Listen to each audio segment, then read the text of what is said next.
Imagine spending your entire youth mastering a skill that people casually call talent. Then one day, a casual acquaintance texts you, "You can draw so fast, right? Could you whip up a portrait for my partner's birthday? I just don't have an artistic bone in my body." Out of courtesy, you stay up all night, wearing down your pencils to create a perfect masterpiece. But the next morning, what you receive isn't a thank you. Instead, it's a social media post from that very friend with the caption, "A gift I conceptualized and stayed up all night, drawing for my love." Your name is nowhere to be found. At that moment, what would you do? Swallow your pride in silence, or choose to confront them? How do they have the audacity to seize your essence just to decorate their own emptiness? Don't just look with your eyes. Look through that mask with the vision of a clairvoyant. First, it is a form of intellectual parasitism.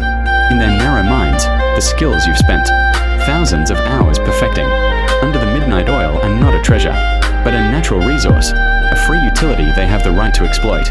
They believe that because you do it so effortlessly, your price is zero.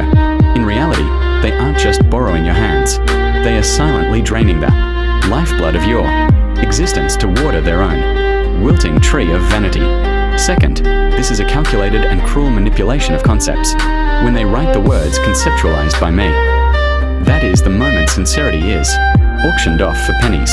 They use your kindness as a commodity to buy admiration from someone else. A gift mold from someone else's lies and sweat is never love.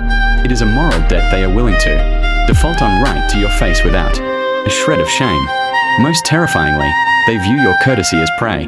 They assume the title of good person will be the permanent lock that shuts your mouth in resignation. They are stealing the ultimate power of a creator, rightful recognition. Faced with the trap of exploited kindness, where will you stand? Each choice is not just a solution, it is a manifesto that redefines your entire value. If you choose blind tolerance, the coda of spiritual suicide, you are turning yourself into fertile soil for the cultivation of insatiable greed. Silence now is not nobility. It is a form of cowardice masquerading as kindness, nourishing a disease called ingratitude.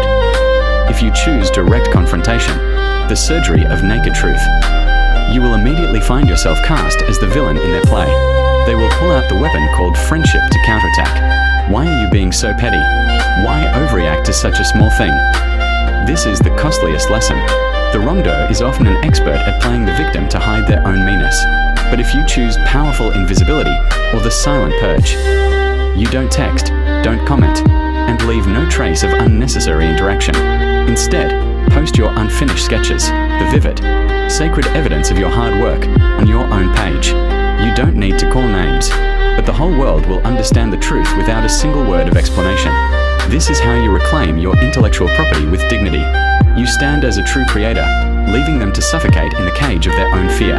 And when they crawl back to ask for another favor, send them off with an elegant reply. My hands have recently learned to only draw what belongs to me.